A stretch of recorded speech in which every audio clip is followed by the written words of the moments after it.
And hello, golfers from all over the world. We want to welcome you to TGD Today. It's Pro Golf Talk Live right here with Hugh Roy III, our PGA professional, and of course, your humble George Honeycutt. Humble. Use that lightly. Lightly? With a filter? Is that what you're suggesting? Yeah. Wow. Yeah. Okay, dude. One of those thick filters. A lot going on today. There's a lot going on. A lot going on. A lot of golf from all over the world. Of course, we've got the race for Dubai. Hugh, I know you didn't catch any of the coverage from Dubai this morning. It's just kind of silly of me to even Some assume people you sleep did. through the night, George. Okay, well, I want you to watch the replay sometime today, if you would, please. And it's amazing. Now they have to scan like 25 miles away from the golf course just to pick up the desert. Yeah. How much that place is growing. Oh, yeah. Evidently, they had in 2012, if I remember the report, 2012, they had 10 million visitors to Dubai. Visitors. Travelers. Mm-hmm. Okay? In 2020, they anticipate 20 million in 1 year. Wow. Is that not phenomenal? Yeah, it is. It's becoming the Monte Carlo and the golf capital of the, pretty much the European theater. Yeah. The golf course itself that they play this championship on for the race to Dubai is just phenomenal. You absolutely cannot tell that it's in a desert environment. And literally just when they first started playing this event, just 7 short series events ago, this is the 7th Race for Dubai championship that's been held at this golf course. I mean, literally you saw the rough areas and then you saw desert. Which, honestly, I thought was pretty cool. Yeah, it was. I like that, the way it looked. Now you see homes, condos, townhomes, trees, mountains, waterfalls. Skyscrapers. Off in the horizon. Yeah, it's nuts. Just cities just pop up like dandelions in my yard. Yeah. So I get such a kick out of it. It's a lot of fun to watch. The golf course, it's amazing how they could go to a desert environment like that.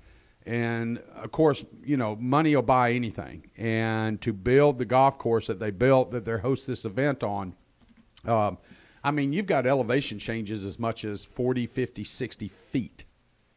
And that's just phenomenal for them to be able to do that and bring the soil over there to do that. That's just moving dirt, yeah. Yeah, exactly. Well, you can move sand. They got plenty of it. But interestingly, all the growth dirt that they needed to build on top of the sand was brought in. All of course, the water, the seed, the sand that they put in the bunkers. There's nothing indigenous to Dubai as far as that golf course is concerned. No, it doesn't hurt to have some cash. You can do what you want when you got enough of it, I reckon. When you got 20 million, let's go out and build a golf course. Yeah. Exactly. Be like your backyard. Yeah. Mm-hmm. But the European Tour, of course, we're talking about the race for Dubai.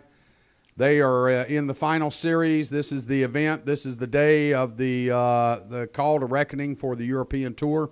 It is the DP World Tour Championship at the Jeremiah Golf Estates in Dubai. And interestingly, they had some really low scores started today. At 66 was the score setting. Martin Keimer finished at 66, Andy Sullivan at 66, Marcus Frazier at 66, and Ian Poulter.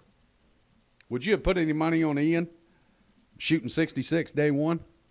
I don't know if I'd have put money on him shooting 66, but I always think he's got the potential. I mean, no offense, George. Whether he plays well or not, he's one of the best ball strikers on the PGA Tour. Now, he can't put it in the ocean off the bow of the Titanic, but yes, he can hit it as good as anybody. Well, you just wouldn't expect Ian to be one of the quote-unquote course leaders at the end of day one, so that's why I made the joke of it. But if you sit and look at the scores, those that we expect to rise to the top, like Cream, are there, including and I'll bring back up, I kept our picks from the other day.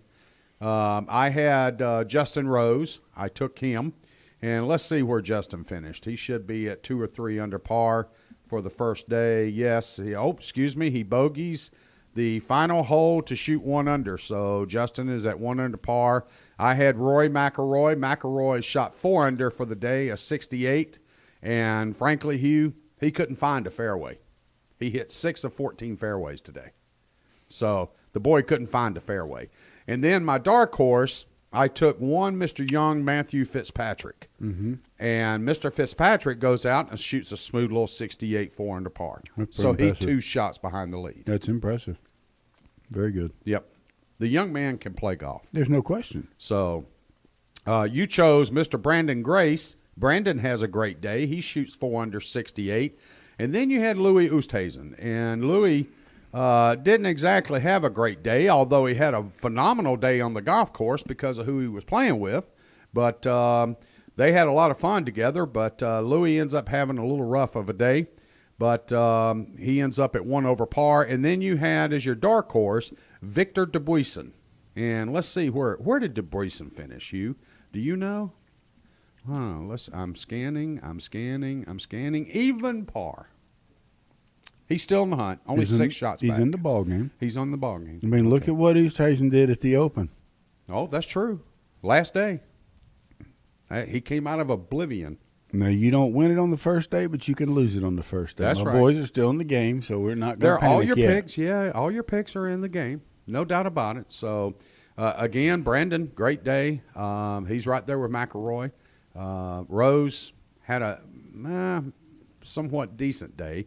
He seemed to be struggling with his irons, which is not like Justin. Yeah. I mean, normally Justin with that irons and especially his wedges and his putter, normally pretty solid. He seemed to be struggling a little bit today. I tell you what, though. Kind of out of sorts. I'm going to be honest with you, and you look at it, this is a time of year that all the companies start coming out with kind of their new stuff for next year. And these guys have switched to it. Does that make any sense running into something like this? Or into the FedEx for that matter? You know, if I was consulting with you or caddying for you or managing for you or whatever, I sure as hell wouldn't let you. I mean, if you qualified in the if you're top playing 60 well all in, the year, in the European Tour, yeah. Or you're top 50 in the world and get in this stuff and you're at the year-end Tour Championship, you're there in Dubai, you think I'm going to let you put new clubs in your bag? Well, there ain't no way. No, and you think about yesterday. You know, we talked about earlier on the show before about how, you know, we were hoping to play golf today, and I was teasing you about carrying you and whatnot. But we were out there, and, you know, you said hit this driver, and I hit your new driver, right. Your new Callaway. Right. And I said, well, buddy, you're going to have a hard time getting this one out of my bag, and I've got the 815 from last year. Right. Because I like it that much. That's right. Now, the new one looks better. You know, it's a better, little more of a traditional looking head, but I hit the thing so good. I'm not fooling with it unless it breaks. And I don't care what I handed you. In your mind, that 815 is not going to get replaced in the short term period. Not a chance. So, not a chance. That's right. So that's what brought you to the dance. So why not dance with the one that brought you? Exactly. And I mean, you think about it. I mean, I played with an Olimar 11 degree from 1997 until it broke last year, and I have not found a 3-wood since. You know, you just once you find something like that, and that's kind of your club to where you know you can hit fairways and you can do things. You stick with it. And these guys are jumping from the old TaylorMade to this new one. Now I've hit the new one, and it's different, and it's got some pop to it, but the ball doesn't feel like it's as much under control. You know, yours, I hit yours good yesterday. It looks good. It's something that, you know, you might tinker with down the road. Right. But I know the numbers and what mine does. Right. And I know what we did taking my shaft, putting it in the new head, and what it does. It's just that least little bit of doubt. Doubt. Good word. It's exactly. And these guys a lot of these guys have changed. Justin's got the new iron. You know, he's got the new driver. Jason Day. McIlroy's got the new blue Nike driver, and he can't hit it on the planet. That's right. Go back to the black one and then work on that one during the offseason. When McIlroy played with Danny Willett and in the first round today, and when Willett's out driving McIlroy, then I'd suggest you go back and hopefully you brought old Trusty with you. However, I mean, it may be 2 heads ago as far as series releases, but I hope you brought old Trusty. I'd go back and pull that thing back out. Well, look at Henrik Stenson. I mean, he's hitting that 3-wood. He hits the 3-wood the majority of the time. Why he doesn't hit driver, I don't know. And we've talked about the numbers of him on driving and on reaching par 5s and 2 and this, that, and the other. But he's still hitting a club that's basically 5 to 6 generations back. Yeah. I mean, he's got the last 4 or 5 heads built by Callaway for that particular lofted club. He's got the last 5 or 6 in existence. Mm-hmm. And look here, I'm just going to say this as someone that hadn't played in 15 years. But when I traveled, I had 2 drivers, I had 2 3-woods, and I had anywhere from 3 to 4 putters in my car. And they were identical twins except for the putter. Not necessarily. The putter would be different, but the driver 3-woods, they were absolutely identical. Identical twins. It didn't matter if you swapped them in or out. They all hit the same. Right. And that can be done nowadays with the way the technology is and what's offered to guys on tour. Mm-hmm. Now, granted, a lot of now that I'm out of that situation and being a normal person, you don't get those options. But when you find a good one, you better hold on to it. Well, it amazes me, much like it does you, that at this stage of the year, when the most money's on the line, when the most points are on the line, and this, that, and the other. It's the finality of it. Yeah, maybe so. Maybe they look at it as after the last major, this is silly season. So, yeah, I'll go ahead and introduce it. If they were getting ready for if this tournament in Dubai was considered a major, I can't imagine these guys implementing these new clubs. Yeah, I agree. So, but obviously they don't treat these events on the same level importance-wise as they do their major championships now, which I think is another fault with our professional tours is how much weight is given to the major championships versus the rest of the series or seasons or cups or whatever you categorize them. Mm-hmm. You agree? I agree 100%. All right, good. Well, there's one thing for the year. All right, let's write that one down, Jeff. All right, going on also, too, this weekend, we got a tournament here in Georgia at Sea Island. And, of course, we're talking about what is known as the McGladrey or the RSM Classic. And, this is Davis Love's event. This is in his backyard. He's kind of like the mayor of Sea Island. He's the host of the tournament or whatever you want to call it. So Davis, of course, in the spotlight this week with the announcement of vice captains and what's been going on all there. I'm really surprised if Tiger doesn't pull up in the yacht and give him a big kiss and hug sometime during the weekend. I don't know, but whatever. David Hearn is at 4 under par through 8. Jeff Overton's at 4 under through 7. So Brian Stewart is 3 under. Nicholas Thompson's 3 under. Ches Reeves 3 under. Stuart Sink, Mark Hubbard is at 3 under. Zach Blair's at 2. Brandon DeYoung's at 2. Jonathan Vegas is at 2. So, of course, they're just getting out started. But, Hugh, what surprised me on this leaderboard were some of these names. Johnson Wagner, 2 under par. I assume this was an exemption, or does he still have some status or whatever? I mean, you look at some of these other names, you're going, my God, I haven't heard. I didn't know these guys were still alive. Well, some of them you can look, too, George, from the standpoint that they might have been in the top 150. They get in on space available after, the 125. That could be how they got in, because a lot of guys right now are taking time off for Thanksgiving and the holidays. I mean, Jim said, in the text that he sent me about his wrist for the President's Cup, that, if he didn't play, he wouldn't play again until after January. So, a lot of these guys take time off, and it gives these guys opportunities to get in there and make some money and hopefully try to gain some status. Well, Drew Love, the son of Davis Love III, of course, as an amateur was given a spot. Both he and Dad teed off together, and they finished one, and both are 1 under par, so they both made birdie on one. Well, good. I mean, Drew, he won the State Am last year at Sea Island, and, that's where they're from. It's a family history. Sea Island is, synonymous with Davis Love Sr.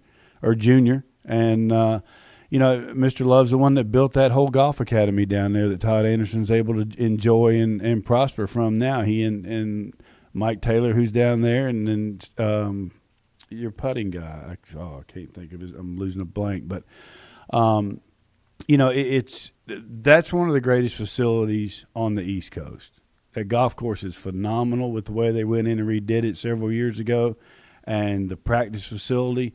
I mean, it's almost like Disney used to be for the guys back in the day. You take your family down there, you got great restaurants, Nats Landing, you got some just great fun places to go eat, and the golf is phenomenal. One of our friends from the Atlanta area, Tim Weinhardt's playing in the event. Yep, from the PGA section. Yep. I would imagine they get 2 spots in that.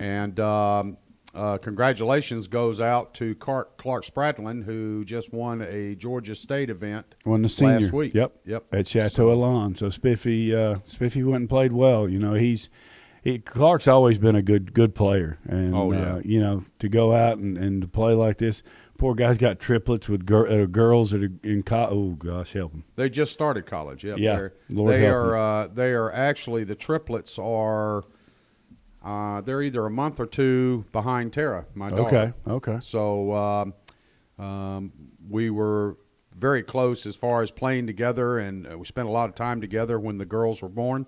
And so the triplets, they have, of course, grown up in Alpharetta, and we were down in Noonan. But there was a lot of family things done together. So and Cliffy played for Daddy at Columbus State. So you know, we've known each other a long time, and it's just, you know, we stay in touch through Facebook and different posts and whatever. So it's nice to see. Clark, probably one of the best long iron players I've ever had the privilege of stepping in front of. Oh, yes. Without a doubt. Yeah. And people like Mickelson and Bones and others would tell you the same thing. Absolutely. So, and Tim Weinhardt he's just so uninspiring when you look at him and when you see him on the driving range, and you're sitting here going, how does that dude break glass? Mm-hmm.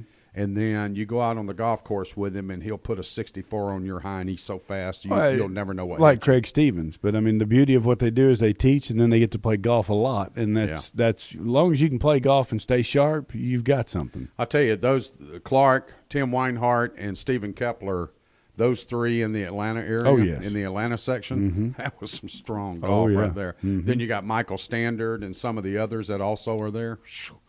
Man, Georgia section's got some really good players and always has. Yeah. And that's the thing. I mean, I remember the state opens with Gene Sowers and Tim Simpson. They'd come in off the tour and play. Oh, yeah. And then you'd have my dad, Richard Crawford, you know, Don Trahan. You'd have people like it, and you'd have some fun. It was a lot of fun. Well, again, they're going on at Sea Island. That's going to be iffy as far as being able to finish today, folks, because they are likewise getting this tropical front that is coming up the East Coast. There's going to be rain delays. There's going to be thunder and lightning. We're hoping that by the end of the afternoon, all this will move out and they'll be able to proceed on. But it depends on how much today gets delayed, whether this will end up being another Monday finish as it was last week at Mayakoba. But, again, hats off to Graham McDowell, who is likewise in Sea Island. But Graham just coming off the win, you know, and I don't expect him to do really well this week. He's probably still tired from, you know, toting the check out of Mexico, or trying to get out of Mexico. Trying to get back across the fence that Donald built. So, again, and then, you know, we would be remiss if we didn't bring up really, I think, the most important tournament of the week, and that is, of course, the ladies. And this is their tour championship. So at Tiburon down in Naples, great golf course, always windy. Again, a golf course that you would think is in a flatter part of Florida, but that's not the case. There's a lot of undulation. There's a lot of elevation change on this golf course. It's shielded by just mangroves of palm trees and things like that. Mm-hmm. And you got corners that you don't feel the wind, but you hit it up there, and all of a sudden you got a 2-club wind knocking the ball down. It is a shot maker's golf course, but you also have to be really, really tight in your putting stroke at Tiburon. And I witnessed that on the first hole down there. I mean, I got lucky enough, and I sculled whatever I hit into it. It stayed onto the green, but I had a 25-footer, and it was downhill breaking, and all of a sudden I had a 20-footer for par. Yeah. And so, you know, if you don't watch what you're doing, and they will have lit up these greens. There's no doubt about it. I mean, they're perfect. And so these girls are going to have to really, really not only focus in the fairway, which they do every week. You got some that are better focused than the others. Yes. But they're really going to have to watch their putting stroke this week at this tournament. It's a matter if they believe in paying attention to grain or not, because there is grain in South Florida. Yeah. Whether you like it or not, Yeah. it's there. Ming Hung Lee is at 5 under par through 10. She's kind of running away with this thing. Austin Erst is at 3 under through 12. Paula Creamer was actually in the lead and sitting out there. She was in the lead by 1, then by 2, but she is hovering at 3 under par, and she's now through 10 holes. Brittany Lincecum's at 3 under. Katarina Matthews is at 3 under par. Ryan O'Toole at 3 under. Then you've got Corda, Webb, Kim is at 2 under par. So those names that we expected to see there. My girl, Azera Munoz, is at 1 under. How about that, baby? We'll get some airtime today. I'm loving it. I thought this was going on. This was over, Jeff. No, the Sergio part. Remember? Oh, okay. I got reminded that I still had Azera till the end of the year. Okay. All right. So, but the Sergio, we're divorced. Okay. Okay. Get into the girls. I'm now stuff. courting Matthew Fitzpatrick. Okay, just get back into the girls. Okay, so IK Kim's there. Munoz is there. So, again, this tournament just getting started, and I'm kind of surprised, Hugh, through 10 holes at 5 under par.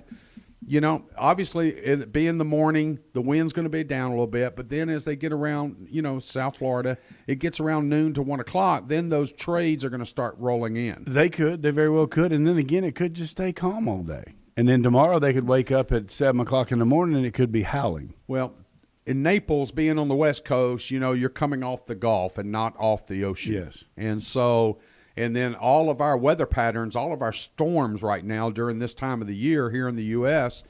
basically forms and comes on shore out of the Gulf for us in the Southeast. So it's going to really depend. But again, 5 under, that's okay. We'll see how she finishes up. Does she go 9 or 10 at the end of the day? I don't think so. No, I think 6 to 7 would be a great day. And frankly, it would put her in the lead probably by 2 or 3. I agree. So I just don't see the rest of the field, or not too many others in the field except for those longer hitters, because Tiburon can be brought down depending on where they put the tee boxes. It can play short. It can. You can get some good roll, especially depending on the moisture that they've had, but you can get some good roll there because it's a sand-based soil. Yeah. And so these fairways can get hard, they can get lively, and you can get some really good rollout on them. But they will have cut the greens of the fairways back into the players on their approach shots. So if you plan on there's the open alleys of opportunity on pretty much every green at Tiburon. There's a few that are guarded that Mr. Norman put in there to guard the greens, but primarily all the greens are raised. And you're sitting here going, okay, I'll just bump something into the throat of it, and it'll just check up and roll out. Well, what happens, they start mowing down towards you, and then you hit into the hill or into the throat, back. And it just stops right there. So, it's of course, they've got the opportunity to go in and play practice rounds and do this and do that. So for them, it's it's going to be boiling down to the wind. It's going to be boiling down to the putting. And, we took our picks again on the tournament. You went with Suzanne Patterson and Christy Kerr. Mm-hmm. Okay. I went with Lydia Ko and Park. Okay. And then your dark horse is IK, which is playing well so far. Mm-hmm. She is out on the course. And Azera Munoz is my dark horse, which is also, she's playing pretty well. Good. So right now, all of our picks, both men and women, are doing okay. We don't look so dumb. No. That's a first. But we got the rest of the day to go. That's the first. Yeah. Yep. So Yep. let's not put the curse on it right off I the hear bat. you. I got you. Okay, so we caught up on the European Tour. We caught up on the USA Tour. We caught up on the women. Anything else we need to catch up on? Well, we've got the Champions Tour School going on. Oh, there you go. Yeah. So we've got I've got some friends that, and you probably as well, that are playing in these. Starting with the one in California, Jim Rutledge shot a pair of 69s. He's got the lead there at 6 under par, 138. And then you have Jeff Breho after him, Greg Bruckner, who we haven't heard from in a long time, Jeff Gallagher, another very good friend of mine, at 68-73. So, you're looking at the scores, and the thing about this whole website that really gets me with the tour, they don't tell you like in regular tour school how many spots they've got, how many people are coming out of here. Sure.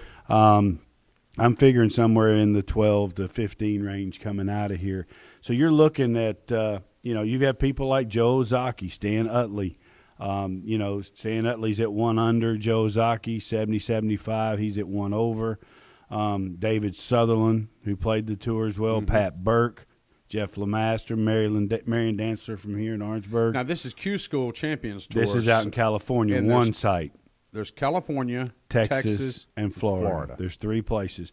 And so, you've got some guys, you're looking at, you say your number's 15, you're looking at 146, which is 2 over par. That's, to me, a little on the high side from what I would think. Do you really think they'll take 12 spots out of each site, or is it 8 or 9, or is it as low as? It's got to be more than that, because if guys are going to pay, $3,000 to go to tour school, you got to give them a decent opportunity. If not, why not just wait and go through the Monday qualifiers? I mean, that makes more sense than spending $3,000 to go for 8 spots. I would say 12 to 18. I know there's 78 players in each regional stage. Mm-hmm. So if you've got that many, I would imagine it would be 12 to 15 that would come out of there, somewhere in that neighborhood. So 20%. Yeah. And so then you go looking at the Watson course down at Reunion Resort. Our friend Mike Small was Mike down. Small's there. One of my best friends, Greg Kraft, 70-67. Is leading? Is leading. Good for him. Mark Busick's at 68-70. Gibby Gilbert III's at 72-67. Mike Grob. Paul Broadhurst, 73-69. Dick Mast, Jeff Freeman. They're all at 142, right in that neighborhood. And then Gene Jones is at 143. Steve Ford played well yesterday, got back to even par. And that's kind of the number right there around that. Gary Rusnick's at 1 over. 1 over again is right at that number. So kind of top 12, top 15 is right at 1 over par. I would say that's even part of 1 over right in there. That's going to be your number. Now, are these Q schools, are these 4-round events? Is this 4? Yes, okay, yes, they are 4-round events. And, you go down, you look, you've got Eddie Kirby, John Elliott. You've got Trevor Dodds, who's played the tour, played in South Africa. J.C. Anderson, the funny guy that did the whole thing on the and you've got Donnie Hammond, 79-74. There's some high scores in Florida, so there must be. And this is down near Orlando, so there's got to be some weather, some wind, something going on to cause these. Mike shot Reunion though is a good golf course. Yeah. Mike shot 75-74, so he's there. He's there. He's just got to go low here the next couple of days. If he comes out with a 68, he's right back in. He's right back in there, because I honestly think even par is going to be right around that number there. And just looking quickly, George, and then we'll let you do the readout and get out of here. But you go and look at what's happening out in Texas, in Montgomery, Texas, Wood Forest Golf Club at Fish Creek. There's some numbers here and some names that'll just come out of nowhere. Andre Cruz, South African guy that I played with a long time ago. Guy's a great player. He's at 136. Excuse me. Look at number 3, Sonny Skinner. Sonny's playing all the time. He's at 138. Andre Bossert from Switzerland, 139. Ronnie Black, Clark Dennis, Danny Briggs, Stuart Henley. Stuart Henley's the one that had leukemia back in the day. He's healthy, at 50, 51 years old. He's at 142. It's just Robin Bird. You got a lot of good players. Robert Thompson played the tour for years. Brian Wilson. Yep. Jay Delsing. But you're looking at the number again. Say it's 12 to whatever. You're looking at 143 is the number there. So it's 1 under par there. Pretty much all 3 sites is running parallel numbers. Pretty much parallel. Yep. This one's a little bit lower, but it's obvious they've got a little bit of weather, affecting a couple of rounds in these places where you see the numbers go up considerably. Well, let's. I look forward to an update on all this on Monday Morning Golf Wrap here at TGD today, and let's see if we can get some of our friends on the air with us and follow up about their Q School experience and all that. We'll see how they do before we call them and ask Absolutely. them. Absolutely. Because if you called me and I played poorly, we want to catch them in a good mood. There's no doubt about it. Okay, folks, thanks for joining us today on TGD Radio and TV. Of course, all this is broadcasted by the Zeus Radio Network for thegolfdirector.com. When visiting the Golf Director, check out our featured course pages right there on the website. You'll find up-to-date information about course conditions, specials, and a lot more.